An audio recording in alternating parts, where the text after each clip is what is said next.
Peace and blessings, and welcome back to the Heritage Hip Hop Podcast, where we introduce you to your future favorite artist today. And today, I got someone who personifies the story and the wise tale of Brooklyn hip hop. Please introduce yourself to the people. I go by Juxx Unbreakable, excellent, exclusive Diamondz, Juxx Diamondz, hailing from Brooklyn, Brownsville. We in the building. Brownsville. That's a very interesting story, and we're going to get into it right now. So most people, when they talk to artists on the interview, they always say, what made you get started and all this, right? Mm-hmm. Well, I'm not going to ask you that. Okay. I'm going to go in reverse. Let's get it. Being the MC that you are today, when we listened to your first project that came out in 2014, tell me how you reflect as an artist then and how you're better today. I was hungry. I didn't give a fuck. I didn't give a fuck about nobody. That's the purpose of reason being it was called Juxx season. I didn't give a fuck about any and everybody. Okay. See, when I listen to your music, you remind me of two of my favorite MCs of all time. Oh shit, who's that? Exhibit. Straight up. First. What'd you say? That's a first. I've never heard of Exhibit. Nah. Never. Well, let's break it down. The depth of your voice and your pen delivery. I like that about you. Thank you. The second is Master Ace. Wow, Brownsville native. I told you we're gonna have an interesting talk today. Yo, and you know what's so crazy? I just before the pandemic and shit, I did a show with Master Ace too. Oh, that's salute. That's crazy. And you know what made me say Exhibit and Master Ace? Because Master Ace paints pictures and Exhibit gives you raw detail. And that's what I get from your music. I salute you on that. I salute you. Because you got a video that I like. I'm trying to get my notes real quick. Pardon me. But you could catch me up. It's a video when you were in Las Vegas at the Aria. Salute to LV. Oh, yeah, Wake Up. I just recently did that video too. Yeah. I did that when we in July. I did that in May. See, I do my research, brother. That's what it is. So when I was listening to your rhyme delivery and comparing it from the earliest stuff that you did, the one thing I think that was dope about the Wake Up video was you talk to the person in the video and then you talk to yourself in the mirror and in the reflection of the window. Was that deliberate? Yeah. Talk to me about it. Right. Talk to me about it. So what's so crazy was I had an idea to do the video. Mm-hmm. But I was like by myself, I'm like, I don't want to take this camera out, people looking, I don't want somebody try to snatch my shit. Yeah. So I just did it in the hotel room.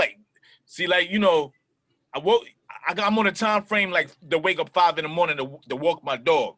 So 5 in the morning out there is like 3 in the morning. Mm-hmm. 2 in the morning. So I just woke up and just started doing the video and it came out dope. The video is very introspective, and that's what a lot of hip hop misses today. A lot of hip hop doesn't tell stories. A lot of hip hop just tells emotion. Right. Or it's just chilling in front of the bodega with a bunch of people. Well, not even that. With everybody today talking about popping pills and being killers, we're not getting a story. We're just getting an emotion. But I'm gonna break it down to you on something too. You notice how, like you said, there's popping pills and taking drugs. Where back in the days, when the first hip hop first started, say no to drugs. Right. Then the 90s came. We were selling drugs. Right. Now this era, we using drugs. It's crazy. It's bigger than that, and that's why MCs like you are important by telling the story, because the powers that be held the carrot, which is the money, over the person who wants it, and now they're shucking, jiving, dancing, and bucking for that dollar. So it is going to be the twerk and the how I use drugs, because that's how I make money, instead of people telling you that's not the right way to go, when ageism is the perfect way to make people destroy our culture. Right. So in your opinion, being the MC that you are, why is it important for us to always tell the story so that the emotion doesn't drive the listener, but the story drives the listener? It's just, making your mind think and wander, you know what I'm saying? Keeping your mind moving. Like, it's basically like when you read a book, when you reading the words, you can actually picture what's going on, even though you don't see it. So it's like, even with the words, it's just, I want to paint a picture in your head, give you some visuals without the visuals. One of my favorite pictures that you paint is nonfiction. Tell me about nonfiction. Because even the hook tells you that it's real. Yeah. I mean, it's just basically that when I came up with that song, I was just basically rapping, and it's like all the shit I spit is real. Where you got some, like, you know, even with the kid 6ix9ine, like when he was popping, he been around the hood, and it's just something about his aura is like, it ain't right. Like, you're doing too much. You know what I'm saying? You want to be in the gangs and the Bloods and stuff. I mean, if that's what you do, that's what you do, anybody. But, you know, it's just be yourself, you know? Let's be controversial. I think 6ix9ine was very important for hip hop. What do you think? You know what? I tell people, I mean, before the whole snitching shit, I mean, but you know, the kids nowadays, that shit don't apply to them. But I used to tell cats when he was popping, he was the new age Onyx. Interesting. Why? Because he was more, when Onyx first came out, throw your guns in. It was the rowdiness. The rah-rah.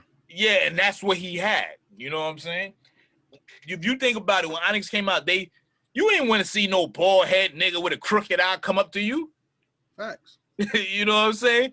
Facts. That's the same thing with him. It's like, oh, this motherfucker crazy. He got colorful fucking hair and shit. And he's important to me when it comes to hip hop because he's gonna always go down in hip hop history, no matter if you like him a lot or not. Of course. He's always gonna go down in hip hop history because that's what people drew the line at one time to see what was fake and what was real.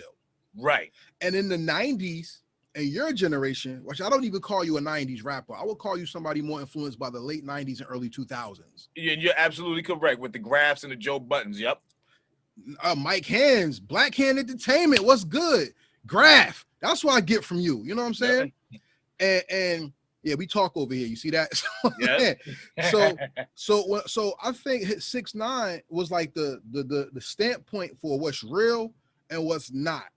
Right. And after his era is over now, but during that era, it was the viral era, not the skill era. Right. You remind me more of the skill era. How does a person keep the skill era alive when everybody's just bobbing their heads and getting high? Cause I mean, just do what you do best. It ain't like, you know, I see most rappers, they follow trends and stuff. My thing is just do you. That's it. Like, I like bars and, like you said, storytelling. Like, just before you even hit me up, I was listening to some Royce the 5'9". Okay. Like, you know, it's just I like that shit. Like, I like certain shit to go over my head, and I'd be like, wait a minute, I gotta rewind that back. He said something that I missed. You know, stuff like that. See, an eloquent MC is one who not rhymes, is one who delivers. Right. And you know what I'm talking about when I talk about delivery. But the way you pattern your wordplay, because even in certain beats, like you have a song with Recognize Ali and Sky Zoo out right now. Yeah. Exactly. I told you, bro, we go in. So, like I was saying, your rhyme pattern on that is different even than the wrong song that you have with Royal Flush, which is different than the song that you have Wake Up, which is different than Nonfiction.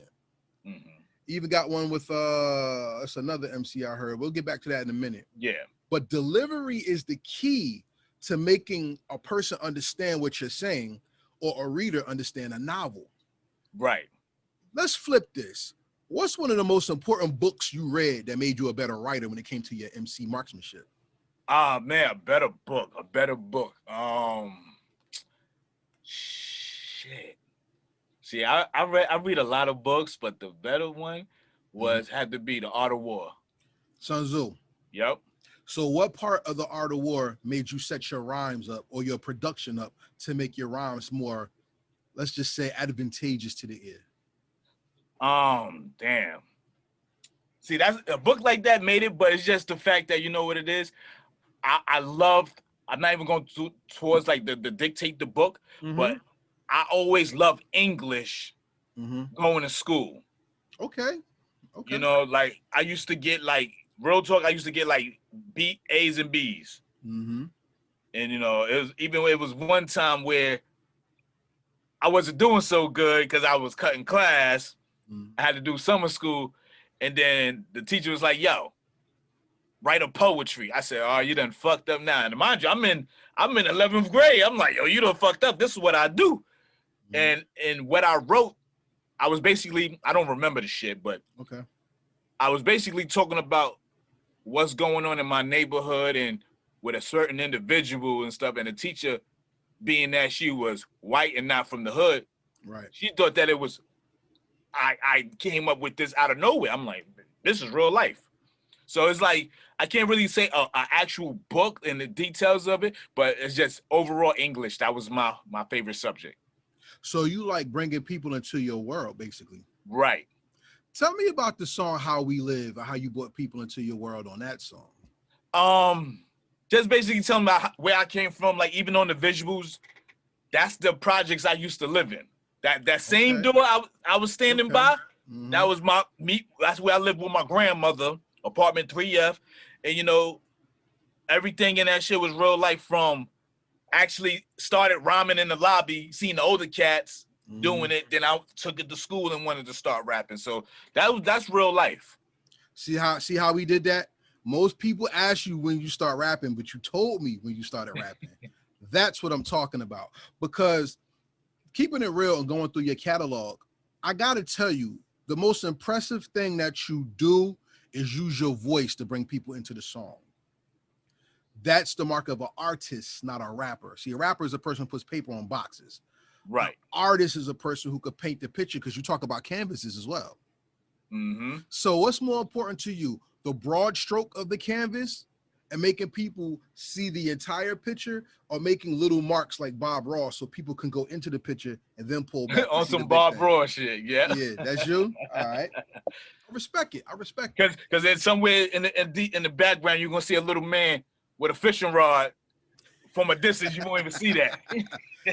and one of your songs, let me go to my notes real quick. Shout out to everybody that's listening to Heritage Hip Hop Podcast right now. We're with Juxx Diamondz. We're with an eloquent MC that paints the picture, not only just raps the words. Salute to Juxx Diamondz right now on Heritage Hip Hop. You know what I'm saying? One of the songs that I really wanted to question you about was Weapon X. I'm like, he put the Logan joint in there, and then he gonna go into some Who I Am type stuff. Tell me about the Weapon X. How that came to mind. So with the Weapon X joint, right? Yeah. I produced that joint too. Oh, salute to your production. Yeah, so I always had this. I'm like real talk. I'm from the hood and shit. We did some gangster shit, did some street shit, but I'm a nerd on the low when it come to comic books. Okay. And my favorite character was always Wolverine. Oh, we gonna put that in this interview then. We're gonna go in. Okay. Was Wolverine. Always follow them, always talk about it and stuff. So it's like I came up with it. I got my artist Hazenomical on there, my partner Dreddy Kruger, and another artist named Dreddy Kruger from Wait, Dreddy Kruger from Wu-Tang? No. Oh, it's another one. Okay. Yes. Okay. He's nicer. Uh-oh. No shots. But the Dreddy Kruger Wu-Tang produces now. Salute to him. But I just came up like before I did the beat. So you know, I came up with the rhyme psycho, don't like bitch niggas. So when you see diamonds, these niggas quit. I thought about myself as Wolverine, like walking around, like you know how he looked in Marvel versus Capcom. Yeah. You know what I'm saying? So then my man Hazenomical, he played a role of Gambit. Ooh, okay. Which fits him perfectly. Shout out to Hazenomical. And then my man, if you see my man Dreddy Kruger, you swear to God he looked like Wolverine. I mean Sabretooth. Oh, he got the big hair and everything. He got the dreads, everything coming down. He a beast. All right. And then my boy Greasy Amin. In real life, he's a fucking asshole. So I gave him the name Deadpool. Okay. So that's how that song came about. Okay. Let's flip this since you have a love for Wolverine. Let's bring out the comic book nerd in you. Let's go. Right? So Wolverine's first appearance, he was fighting the Hulk. That's what hip hop is all about. Fighting against the establishment to make your name. Right. And because he whooped the Hulk's ass and it was a great fight, the character stuck. When people listen to your music, it is a fight because they have to understand the realness and the production to get the whole message. Right. What's more important for you? For them to feel the beat to understand your voice, or for them to hear your beat to understand the beat? That's a good one. I mean, I gotta say to feel the words. Okay. For the words. Cause like, you know, as far as the production, I've been producing for a good while. I did the Wake Up joint as well. Oh, salute. So even I know we ain't talk about this song. I even did Obnoxious. We're gonna talk about that in a minute, but thank you for making it. That's what's So, up. So I'm good. I'm good on a production tip. Like, you know, like far as producers, like I looked up to like cats like the RZA, Havoc, Just Blaze, Alchemist, who else? Shit, even Lil Diddy, even though Diddy ain't produce everything. Yeah. But he got an ear. He do. We're gonna keep it Wolverine though. I want Let's you to keep it study Wolverine. Dame. I wanted you to study Dame Grease though. Cause I mean, if you look into Dame Grease, I think that will pull something out of you that you didn't know you had. Yeah, I didn't really, you know what it is? The only time I listened to Dame Grease, and I kid you not, was the early X. Yeah, that's what I mean. Like, yo, Early X, yeah. Your voice will bring a lot of that out, though. I'm saying. Early X. So let's keep it with Wolverine, because a strength of Wolverines is being able to be part of a team, yet being a standout as a solo. So let's go into your comic book nerd. Who was Wolverine's first team? First team had to have been Weapon X. Nah, his first team was Alpha Flight. All right, because he's from Canada. From Canada, you're right. And Wolverine, when he first came out, was big on representing where he's from. Teamwork and where you're from. You got an EP with my man, the Bad Seed. Salute to the Bad Seed. That's my guy. That's the big bro right there. That's my guy right there, yo. Me and Bad Seed got some hits. Get home safe out right now. Make sure y'all support my dude. So I was listening to FTN. You know what I'm saying? Fuck them niggas. You can say it. Nah, I'm gonna let you say it because we're gonna plug it so everybody could go to Bandcamp right now, look up Juxx Diamondz and look up his catalog, because that's what I did. I went to the catalog. I don't go to the notes only. I go to the catalog to do these interviews. You know what I'm saying? And one thing about Wolverine was he stood out, but he knew how to be a part of the team. How do you tell your story while connected to another man so you're not telling just their story, or y'all just combine a half story? How I do that is just sometimes I'm gonna keep it real. Like me and C, I'm gonna bring in the C reference. We didn't record that together. Oh, we didn't record it via email. That's the big bro. You know what I'm saying? But okay, each song I end up with the ideas. Like I did everything first. Here, son. Here, this is where we go. We was just setting it off. So. I'm just using him as a reference. I just went in. You know what I'm saying? I knew he was going to follow suit, but do him. So, you know, as we came together and made some bangers where I didn't have to go back and, nah, son, you got to re-record that shit. I put my trust in him. So for you to talk about the team is about putting trust in one another. Trust is very lost in hip hop nowadays. Right. Because it's hard to come up with quality over the email. And y'all did it. Y'all got some good joints on there. You know what I'm saying? I got some stuff I really like on there. Thank you. But trust is very hard because not knowing your engineer or not being in the room with your producer could sometimes stymie the delivery. And once again, you're a storyteller, so delivery is very big. Right. So everybody has a skill set. Wolverine could heal. He had his berserker rage, but he also had senses that could see behind what everybody sees. How do you use your sense when it comes to hip hop to deliver what people don't know it's there so they can catch it later?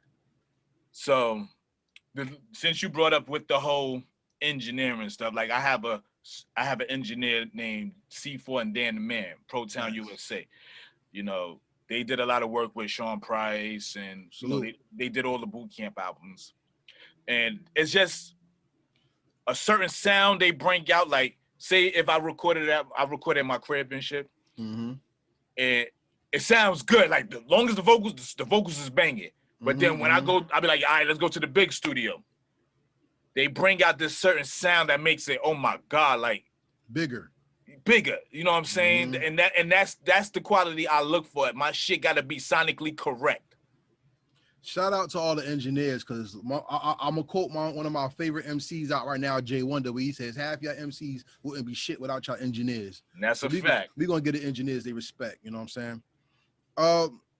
that brings me back to Obnoxious, because Obnoxious is an in-your-face record with a very 90s look.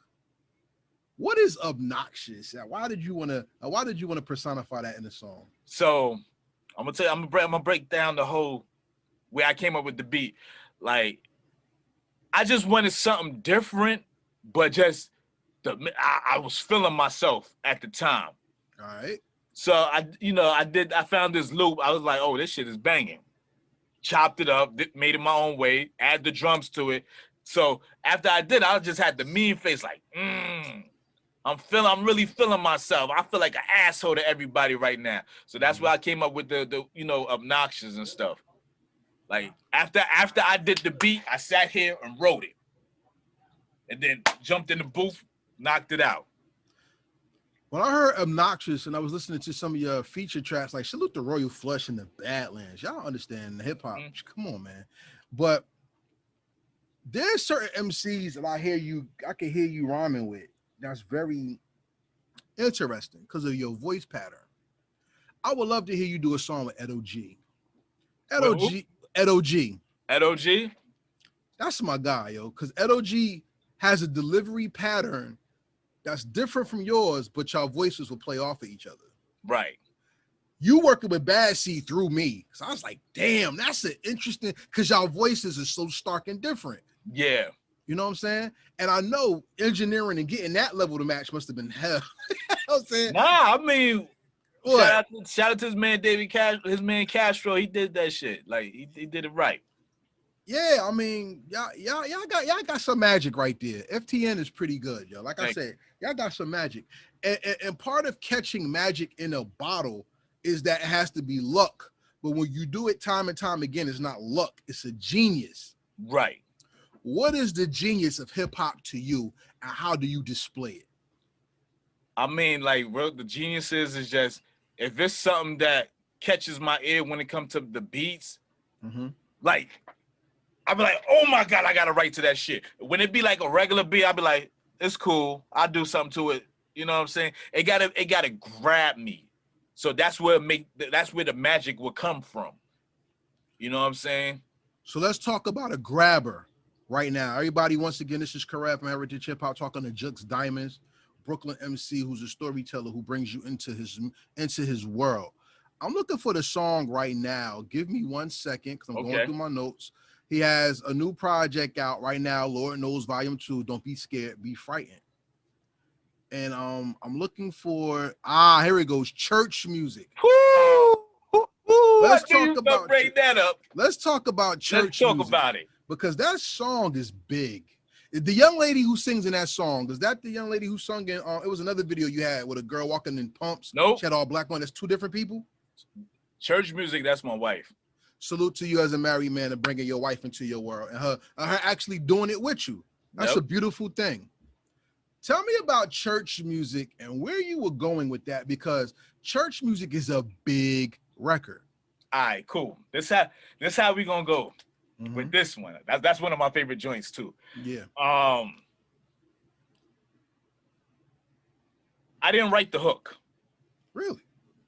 My wife wrote the hook. Shout out to the wife. We like, when I got the beat, shout out to the beat crook, aka the Grinch. Okay. He sent the beat through. When I heard it, I said, "Oh my God, this is mine. It sounds like some shit you would hear in a church, like loud music." You know what I'm saying? So it's just I wrote it real quick too. Like that's what I mean. If it's that's where the magic happened. It's something that grabbed me and snatched my soul. That's magic. And I knocked it out in one day. My wife was mad at me because I was on some Dr. Dre shit and she was on some Michelle shit. Oh God. I wasn't hitting on her. Oh God. Okay. I'm just joking. Okay. Hey, I'm all right. But shout out to Lady Diamondz, yo. Yes, we know their names too, everybody. Heritage but like the joint came out fire, and that's what I love, that joint. That's like symphonics is the big thing in today's music. And symphonically, that song is like a soul toucher. I was going through my notes and I saw, let me go to my notes real quick. I saw somebody named Corey Buckets, and he reviewed your project and said the whole project is fire, but this joint right here, favorite track, Church Music featuring Lady Diamondz. You saw that as well, right? I want to say this. When you catch that one sound that displays to you the next level of your talent, how do you keep finding it? Because the hardest thing about hip hop to me when I was trying to create hip hop, everything sounds one way in your head and it sounds a whole different way that comes out that board. Right. After finding that sound, where do you go from here to duplicate or how to eloquently rise your level, your talent level from that experience? You know what? Truth be told, it's like I took lessons from that beat and I said, okay, I know what's my sound. And it's that kind of sound. Like the new beats I've been working on it tops that. Ooh, okay. Like everything is dope. All right, so how about this? What beat, what music, what did you musically or in the beat, what did you musically find that was hitting to you before that song? Before that song, it gotta be like, I like drums. I'm a drum person. Okay. The drums gotta knock. Okay. Then first the drums, and then they gotta be an ill ass melody or music. It just can't be some regular loop or some shit you repeat. Nah, it gotta be different variety, different, ingredients in the pot. That's why you're a RZA fan. I could tell. Yeah. I could tell sonically you like the Bobby Digital projects. Oh, I didn't listen to the other ones. The first one, yes. The first one, you ain't listen to the second one? Which one was that? Was that the one with the yellow cover with Do You on it? Brooklyn Babies is on that one. Yeah, I did like that one. Do You was the one I think snuck up on people because it was very smooth, but that drop was very sick. You know what I'm saying? And if not, what's the other one he had? Holocaust. Oh, that was like I said. Rest in peace to Holocaust. He passed away? Yeah. No, he did. I thought he just put out a new album. War Cloud. He changed his name to War Cloud. So there's another one that passed away that was in his group. Doc Doom. That's the one who passed away. Yeah. It's from Cali. Yeah. So that's your sonic measure. I got you. Let's flip this interview another way because we're getting to the halfway point of the interview. How you like it so far? We moving? I'm loving this shit. All right, let's go. I'm having fun. What's the new Brooklyn, and how does it relate to the old Brooklyn? The new Brooklyn's tight jeans and doing weird dances. Okay, so let's break down the old Brooklyn and the new Brooklyn. I think old Brooklyn was Timberlands, baggy jeans, hoodies, and army fatigue coats. I think the old Brooklyn stopped with Sean Price. Yes. I think the new Brooklyn began after he passed away. Yep. And there's pockets of the old Brooklyn that remains, like you, the Bad Seed, Ugg from the Cellar Dwellers, Shabam Sadiq. There's and there's so many others that I have not named. You know what I'm saying? Salute to Brooklyn. What is the war in Brooklyn like from the new Brooklyn and the old Brooklyn in sounds? Is there a war going on, or do they respect each other and they just exist? It just exists. Okay. Yeah, it ain't like, it just exists. See, all over hip hop, people say the young boys, they don't got it, or they're just different, or they on some other ish or something. And then you have the boom bappers and the people from the early 2000s back that say hip hop today is in a whole other direction and we just can't feel it. You're in the heart of what I believe hip hop is, because everybody from all over the world moves to Brooklyn to experience Brooklyn. Right. And Brooklyn has so many different sides.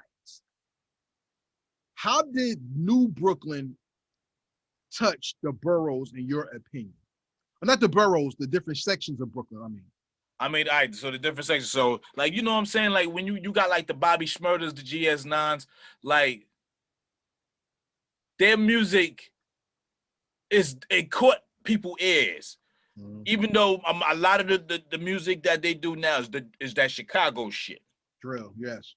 But it's now is Brooklyn drill now. It's a New York so drill. It's just, you know what it is?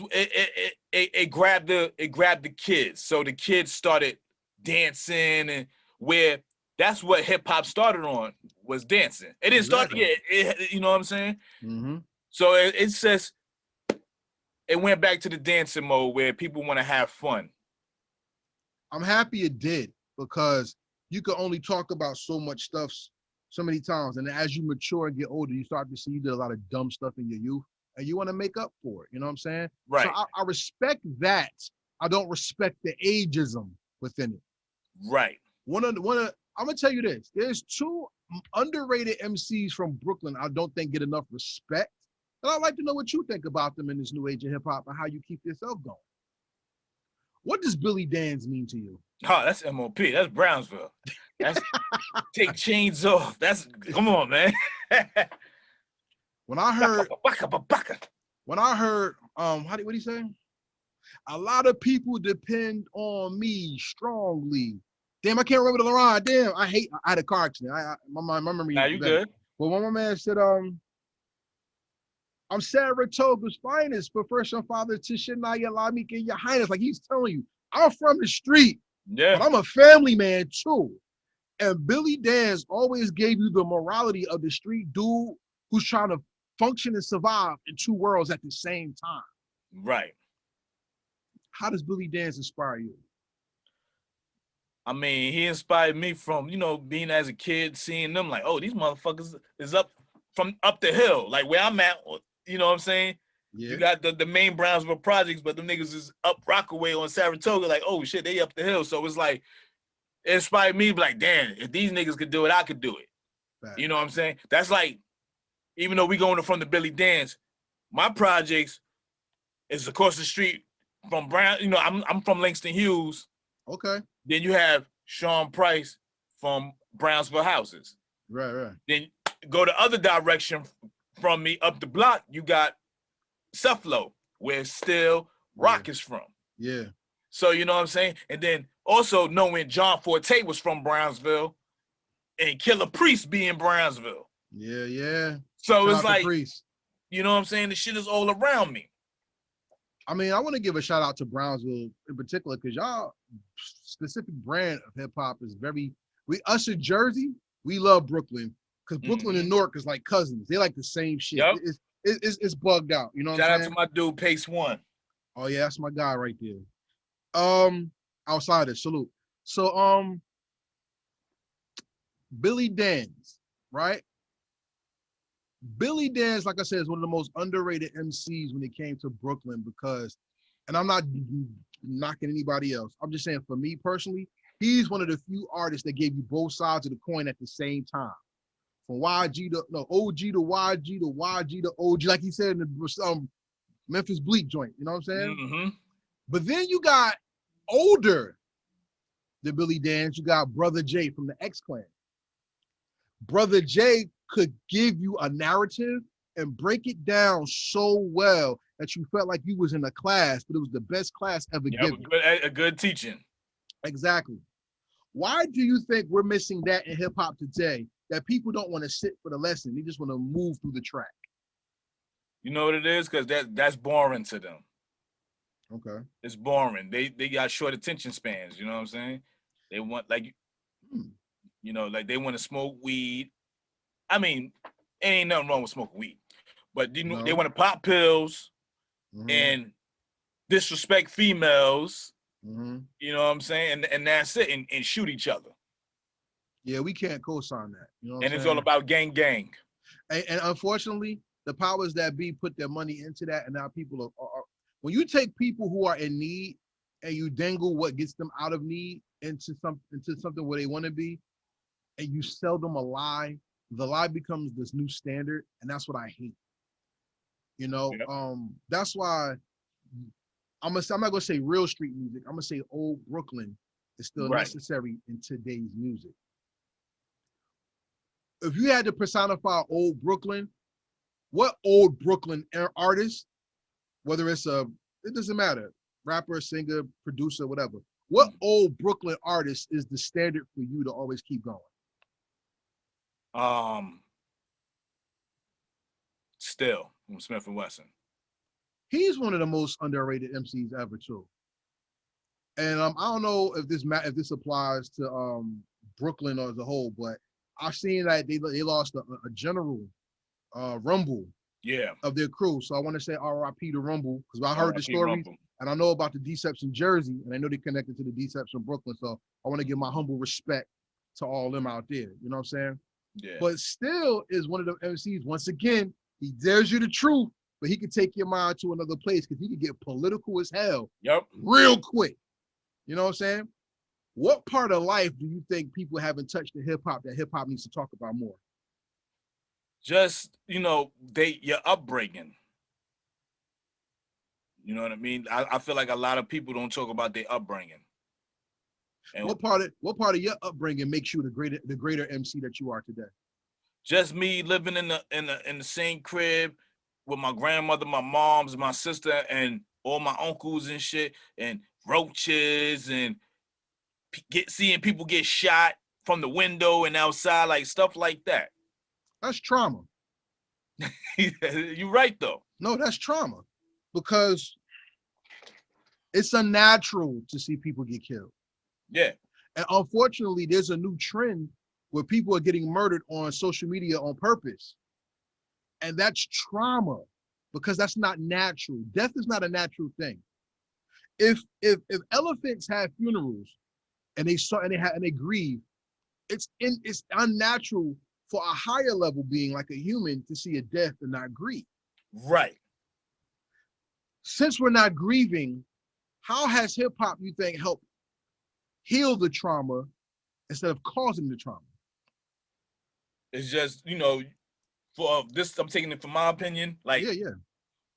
I look at cats like Conway and Benny the Butcher, where they bring in bars back, and then they getting played on Hot 97 and shit like that. Like, it's going commercial where they ain't trying to change.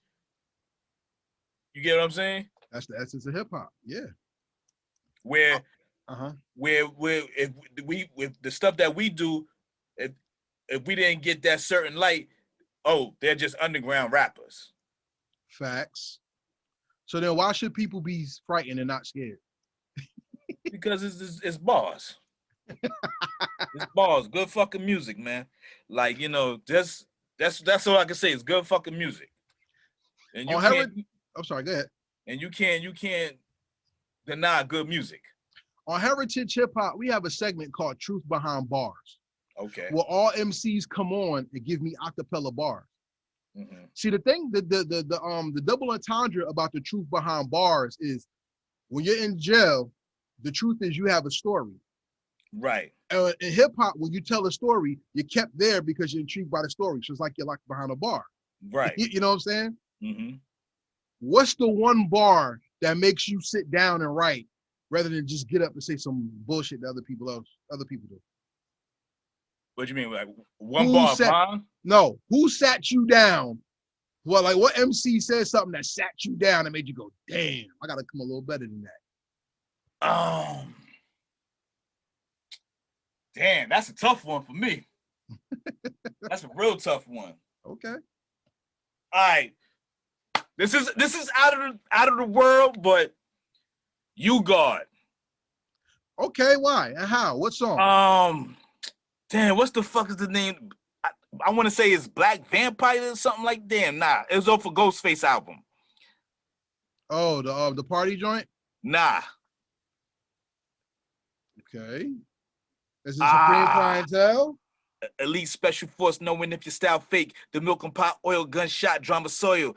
Damn. You don't know that verse? Man. I don't remember verses like I used to because it's about that's why it's bothering me, because I knew that shit from left to right. Elite Special Force, knowing if your style fake. The milk and pot, oil, gunshot, drama, soil. Damage when I scream when handle hot pots of oil. Wu Banger 101? Huh? Is it Wu Banger 101? Nah. It's the joint. Oh, you talk about Black Jesus. Yeah. Okay, Black Jesus. You guys' verse made you sit down.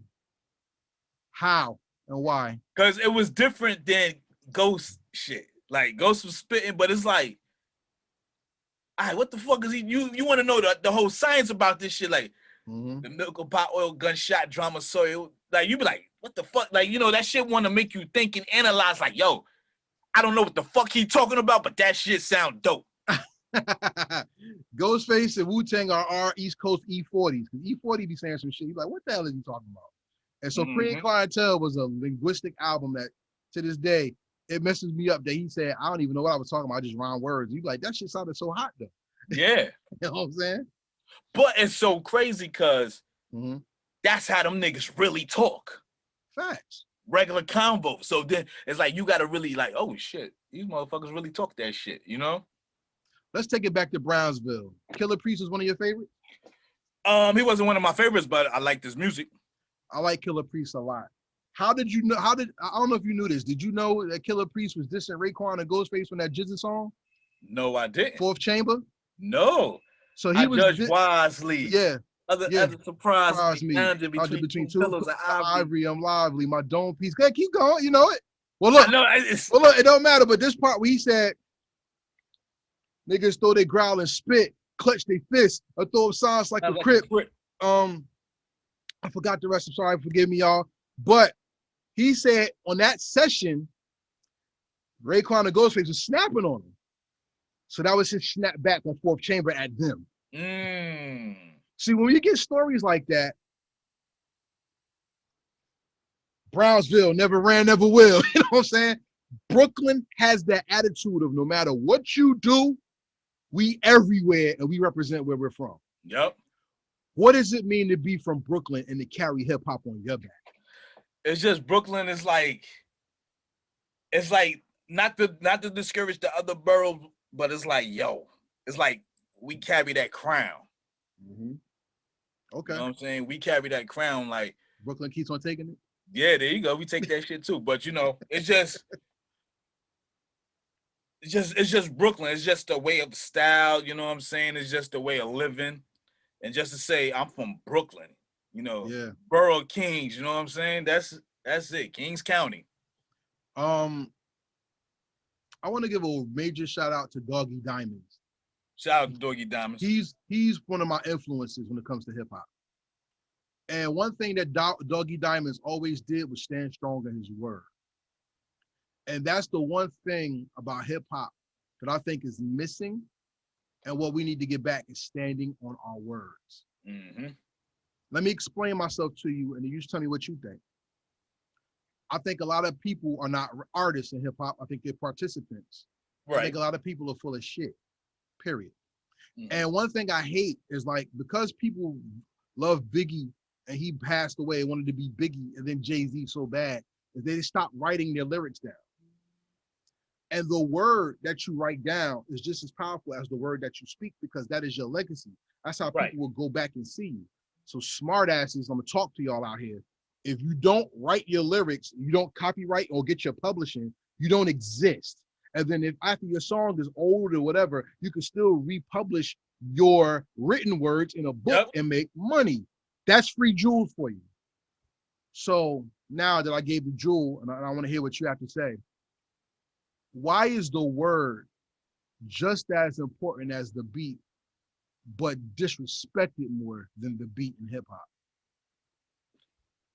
Repeat that one more time. Why is the word just as important as the beat, but is disrespected when it comes to the beat in hip hop? All right, let me see if I can put this in a good way. Yeah.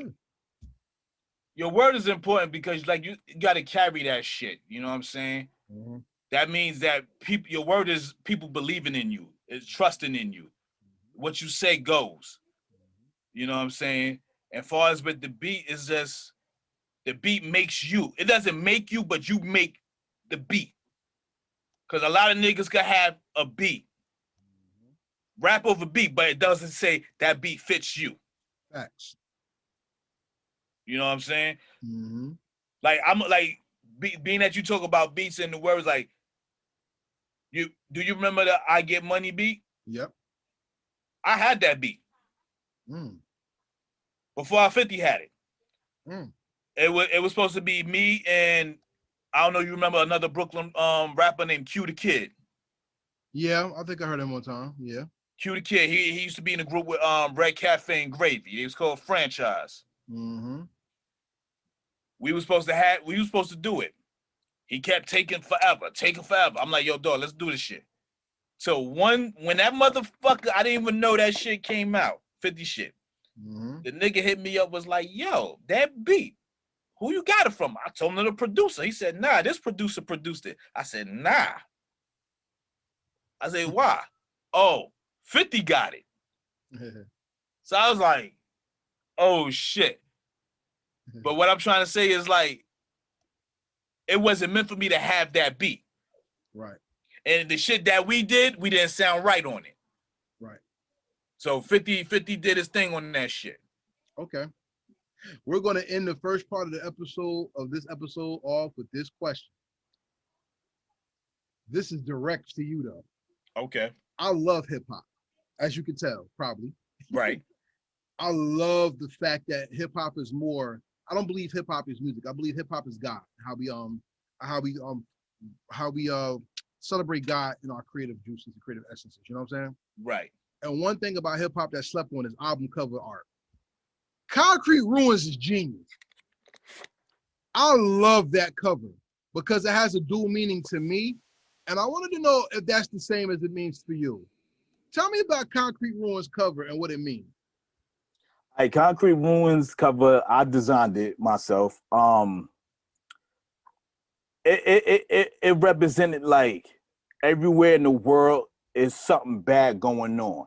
Mm-hmm.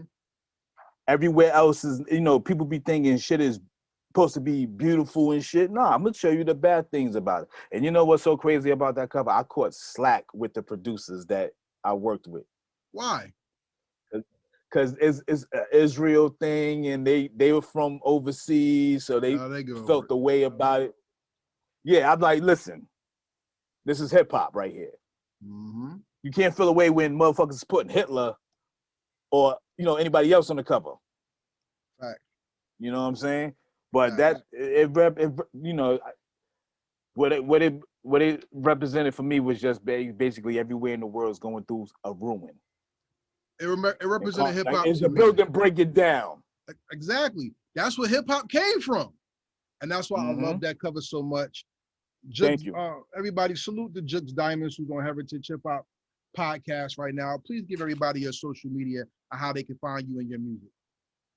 You can find me at Juxx Diamondz with a Z on Instagram, Twitter, Facebook. You can log on to www.juxxdiamondz.com and just look me up, and also be on the lookout this Friday, dropping a new video, Bang. Okay. But Heritage Hip Hop does not believe in streaming, ladies and gentlemen. See this? This is a tool. And tools are used to unlock, destroy, and build. We want to build this man up. So Heritage Hip Hop does not believe in streaming. We believe in purchasing. Because if you do not purchase your music, you do not have your music. So if you go streaming music, you're renting your music. And Juxx Diamondz has some good music. So please, I ask you, as a person who loves this culture and respects you as the artist and you as the participant, listener, consumer of hip hop, we had a president who damn near destroyed the country. We had Texas that was under ice and people lost power. If we lost the internet and you rent your music, you do not own your music. So please, for the love of God and the love of the culture, please buy the music, because if he has something that you like or love, so into him so that he can make more music that you would like. And the more people that support, not only the bigger will he get, but the better the product gets, because you allow him to do more. So salute to Juxx Diamondz, salute to you for listening. And this concludes the first part of our interview. And now, sir, we go into the rapid fire questions. Are you ready to play this game? Let's go. The rapid fire questions are not yes, no questions. These are questions designed to show your intelligence and eloquence when it comes to hip hop and understanding the hip hop history. The first question is, what album or song from another person's catalog perfectly describes you? Wu-Tang Clan, Bring the Ruckus. That was quick. Here we go. If you had to learn outside of Biggie, Jay-Z, and Nas, I don't want to hear Biggie, Jay-Z, Big Daddy Kane. If you had to define Brooklyn, who would define Brooklyn to you? Give me your top three. Buster, Old Dirty, And P. Eloquent. See, that's what I'm talking about. If this person never came out with this beat, it would be the perfect beat to you because it would be your first single. What beat would that be? Just Blaze. What We Do Is Wrong. Nice. Who is the one crew that represents hip hop the best way? And if it's not a crew that you know of, make up your own crew of MCs who will represent hip hop the best way in your opinion. EPMD. See, rapid fire, y'all. We on it today. You know what I'm saying? My next question is this: what's the best remix of all time? The best remix of all time. Whew. Benjamin's. All right. Next question. The Guest 16 is overdone, but we have great songs with Guest 16s. Like you had Napoleon the Diamond. I mean, Napoleon the Great. I'm sorry. You had Royal Flush. You got The Bad Seed. My dude. Salute. So my question to you is, who has the best feature or Guest 16 in history? Meaning they stole a song from the main artist. My song or anybody in general? In hip hop, period. And hip hop, period. See, that's a catcher right there. Woo! The best 16. It would have to be. I'm gonna throw you off with this one. Nature, banned from TV. That was a good one. He set that song off, yo. I get pussy with my father's features, puff heavily. That's crazy. All right, let's flip it. Let's go. The Crooklyn Dodgers, okay. I think, is the best collaborative hip hop song ever. Because that's the only song where somebody represented where they're from with different members and he took it around the world. Right. There were 3 Crooklyn Dodgers songs, though. People only recognize 2 of them. If you could make the 4th one, who would be your 3 MCs or who produces it? Okay. Who would produce it? Easy Mo B. It had to be me. Skyzoo. And C. Let's make it happen. Salute to Easy Mo B. Temptations is a classic. Make it happen. Crooklyn Dodgers 4. What's up? We got 3 more questions, and I'm gonna give you a side question. How you like being on Heritage Hip Hop, or would you recommend us to somebody else? Oh yeah, of course. I'm about to recommend you to my artist, Back Block Music Group. I'm about to get them boys on your platform. Let's do it. All right. Last 3 questions, everybody. We hope you're enjoying this, and we're gonna have some fun with the last 3 questions. Wolverine is your favorite comic book character, correct? Correct. What did you like him better on, the Avengers or the X-Men? The X-Men. Name your hip hop X-Men. My hip hop X-Men. Myself. Mike Hands. Tragedy. Flush. Ransom.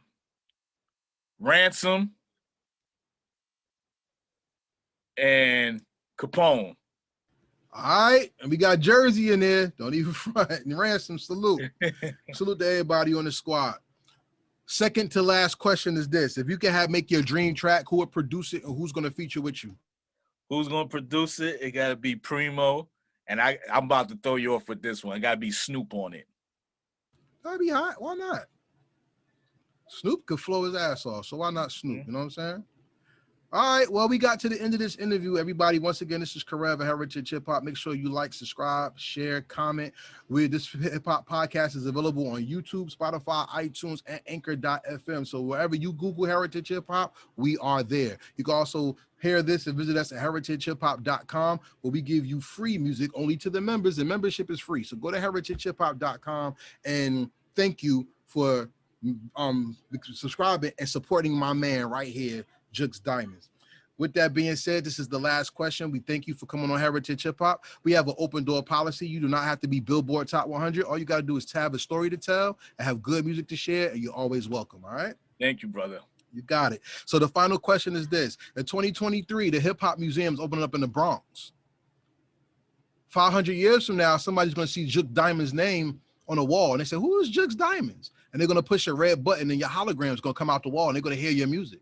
500 years from now, you're going to inspire the world. So my most important question of the first interview is this: what is the legacy you left behind that made the world better because you made hip hop music? Just making hip hop music and making it great, making hip hop great again. So for everybody out there, hip hop is great because you exist. So make sure in your existence, you make your existence count. Don't be the lazy servant that has a talent that God gives and you don't use it. And don't use it to the best of your ability, because you never know. It's not what you say that inspires, it's what you do. And through consistency and making good music, not only will you inspire a person, you inspire generations to come. This is Forever Heritage Hip Hop with my man, Juxx Diamondz. Make sure you get that new album, and we say peace, and we out. We out. Peace.